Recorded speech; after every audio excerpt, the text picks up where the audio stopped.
Hello, and thank you for joining us on Giving Voice to Depression. I'm Bridget. And I'm Terry. More than 350 million people worldwide suffer from depression, but you do not have to have it yourself to be affected by it. Its prevalence pretty much guarantees that someone you care about battles its darkness. This podcast tries to shine some light into that darkness.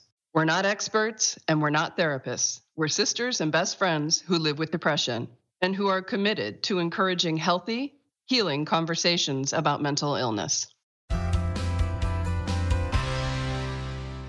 Season 3 of this podcast is sponsored by the Charles E. Kubly Foundation, which supports efforts to reduce the stigma of mental illness. We are solely responsible for podcast content. Happy New Year, Terry. Hello, Bridgie. Happy New Year to you. We speak regularly, or maybe even preach, about the need to listen to someone who chooses to open up to you about depression or any other mental health struggle. Absolutely. And there's a quote that I really like that says, being heard is so close to being loved that for many people, they are indistinguishable. I love that.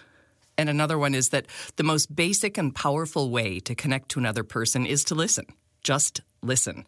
And that perhaps the most important thing we can ever give each other is our attention. She says a long silence often has far more power to heal and to connect than the most well-intentioned words.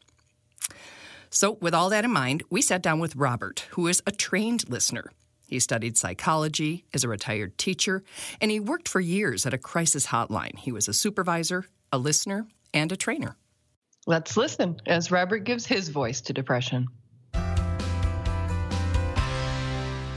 I think you have a very unique perspective because you not only have experienced depression yourself, so you understand and know it from the inside, but you work in mental health and talk to people every day you're at work who have some mental illness themselves and often depression. So how does that dual perspective help you understand this issue in a way that a lot of people don't?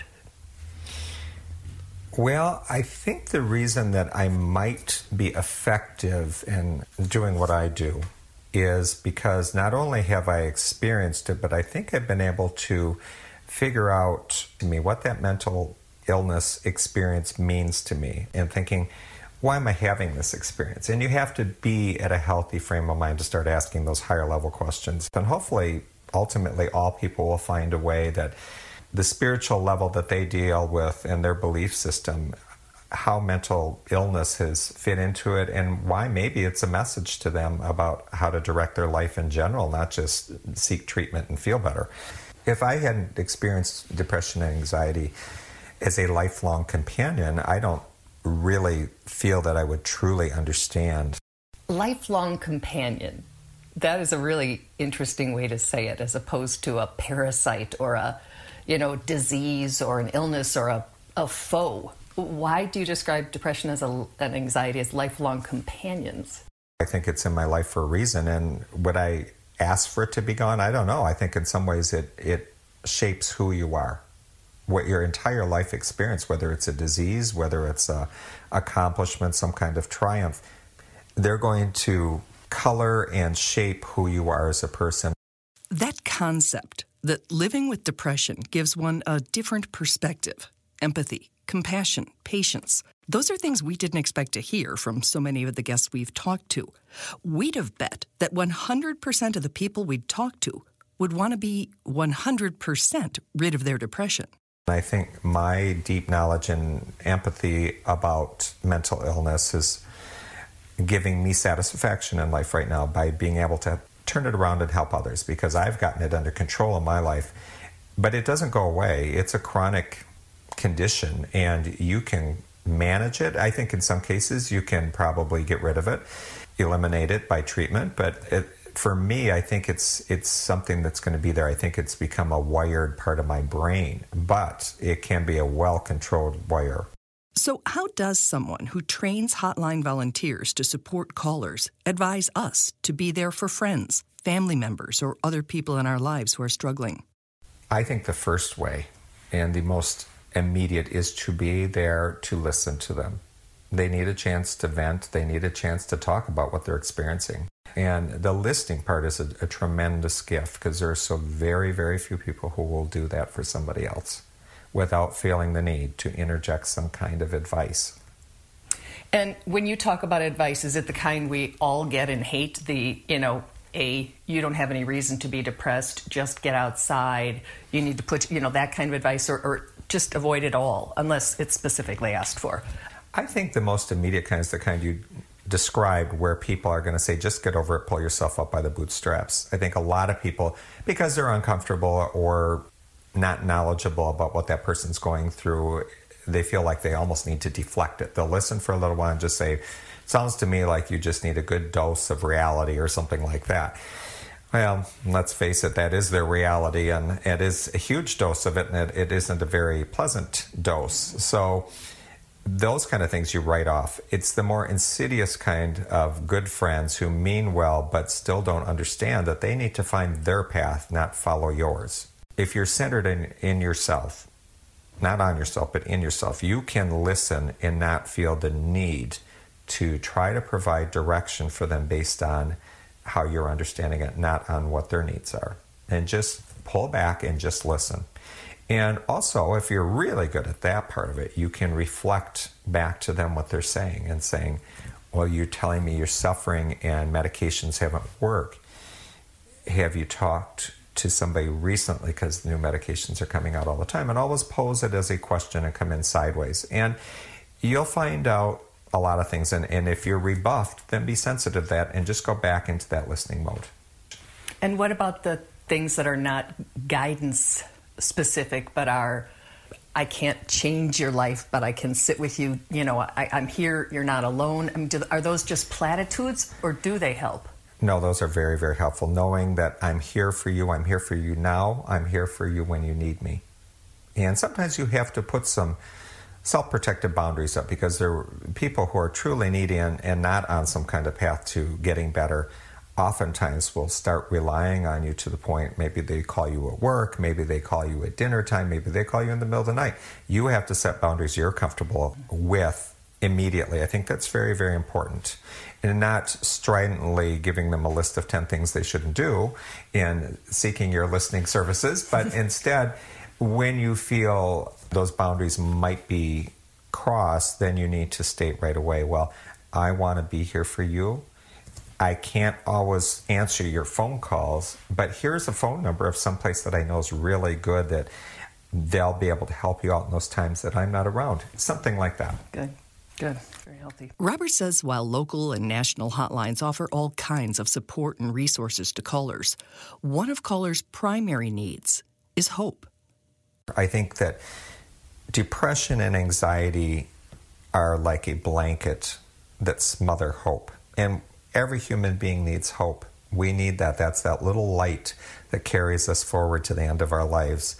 And our lives are meaningful whether we know it or not. There is meaning in every single life of every single living creature on earth, including all humans. We need to get in touch with what that is. Once we connect with the fact that, yes, our life has meaning, even though we are unaware of it and just concerned with the suffering we're going through, once we find that meaning, the path becomes more clear and we're willing to do what we need to do to ultimately take care of ourselves, i.e. medication, therapy, developing support systems. And that's why I enjoy doing the work that I do, because we are that front line first door that they can open. And so it's a real important job. We're the first people who are going to illuminate that hope for these folks who call us. And I can totally believe you today. And I'm seeing the sun and I'm sitting here with you. And I know that there have been days that if you said that to me, I would have thought blah, blah, blah, blah, blah. I would have not been able to take that in. I would have been laying in bed while you said that and probably tears coming down my cheeks, but you wouldn't hear them, and just think, yeah, for you, you're wrong. Well, it's so hard when you're, in the actual darkness to believe that. That's why when you're in the light, you can't forget about what that darkness is like, and remember that you need to have that support system in place. And it won't function 100% every day. That person who you need to talk to might not be available. Your medications, maybe you need an increase in the dosage or a new one, or maybe you're not taking any at all. Maybe you're between 30 days away from your next therapy appointment. It could be any of those things. Or it could be just that you have seasonal affective disorder and cloudy days are going to make you more prone to it. But the bottom line is it's important to have that support system. And maybe you'll have a day or two like that, but then you're going to reach out knowing that that's there. And while those important conversations are the more one-on-one private connections, more and more people are sharing their experiences publicly through forums like This Is My Brave, the Mighty's online site, and this podcast. I think one person stepping forward is amazing because every one person who tells their story is going to tell a slightly different story. And we're going to see this mosaic being put together, this patchwork quilt being put together, and we're going to start seeing this bigger picture and realize how many people are really touched by mental illness, whether it's suffering from it or knowing somebody close by who is suffering from it. We're going to see there are really a lot of people out there that have kept that quiet all these years, but really are affected. So how does the other side of the coin, how does hearing a story, if you're not ready or willing, if one is not ready or willing to share their story, how would hearing someone else's benefit them and the movement in general? Well, I think if you're in the condition to tell the story, you're at a place that you can feel comfortable doing that. Means you are on some kind of path to becoming whole. If you're actually out in telling the story in a public venue, whether it's in a blog or whether it's at a public event or in the media, if you're doing that, you're on some kind of path to recovery if you're telling your own story. And so therefore, that is going to be very eye-opening for the person hearing it, because they're going to hear that this person who's on that path, possibly they're working again, maybe they're pursuing a degree, they've reconnected with people in their lives, they're going to see, wow, this person is quote-unquote functional in society. How did they get there? That's amazing. I would have never had any idea that they were going through this. And that's powerful. That's very powerful to hear that, because then you start looking around going, gee, I wonder how many people in this room are suffering from something themselves. I wonder how many people are that I know might be. And when we realize just how huge that number is, that according to the National Alliance on Mental Illness, about 1 in every 5 adults in the U.S. experiences mental illness in a given year. Well, we might just realize this is something we have to talk and learn about, both of which will reduce the stigma that keep people silent, isolated, and reluctant to ask for needed help. I think a reduction in stigma will be accompanied by increased community services. I think when the public perception of mental health is, oh, it's a disease of the brain versus a character disorder, you're going to find people more willing to support it, just like they've come out of the woodwork to support various physical illness. You have the Alzheimer's walk, you have Parkinson's walks, you have all kinds of cancer support systems out there for both money and moral support. And that kind of support system is just in its infancy for mental health. It's happening, but stigma, again, is still alive and well. We have a lot of work to do still. It really is two sides to a coin, isn't it, Terry? Listening and talking. Absolutely, and both benefit greatly. I love that he said listening is a gift. That's what we're calling the episode. Oh, really? Perfect. Yeah, it is really nice. And it is a gift. Think of how just more valued and understood you feel when someone does truly listen, not listen to wait their turn to talk. And I also appreciate that if we don't have to give advice, then we can all do it, because you don't have to be, witty or wise or, able to perform some feat of incredible support right in the moment. You just have to listen, and that we can do. That we can all do. Absolutely. And one of the things that I learned training to work at that same hotline is one of the ways you can reflect understanding is you use the same intensity of words when you reflect back what they said.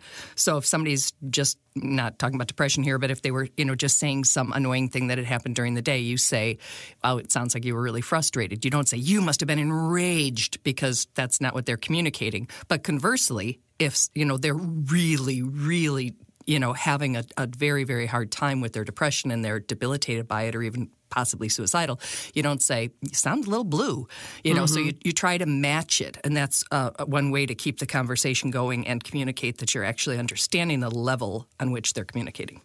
That's good. Robert said that depression and anxiety are like a blanket that smothers hope. And my wish for you, Terry, and myself, and all of our listeners in this new year is that we explore for ourselves that ever-changing definition of what hope is for us. Nice. And we hope that you will join us in this new year. And if you could subscribe to the podcast on our website, there's a button and you can just simply click it. If you'd like to join us with our Facebook community, please do at Giving Voice to Depression. And just remember, we're here for you and we're here with you. And may your new year be filled with hope. Hope and mental health. We hope that our podcasts bring about a little more understanding or help people articulate their experience of depression a little more. And thanks to each and every person who's digging deep and finding the words and finding the courage to give voice to depression. And you can find our podcasts on our website, givingvoicetodepression.com, as well as on iTunes, where we hope you will subscribe, rate, and respectfully comment. And please remember, if you're hurting, speak up. If someone else is hurting, listen up.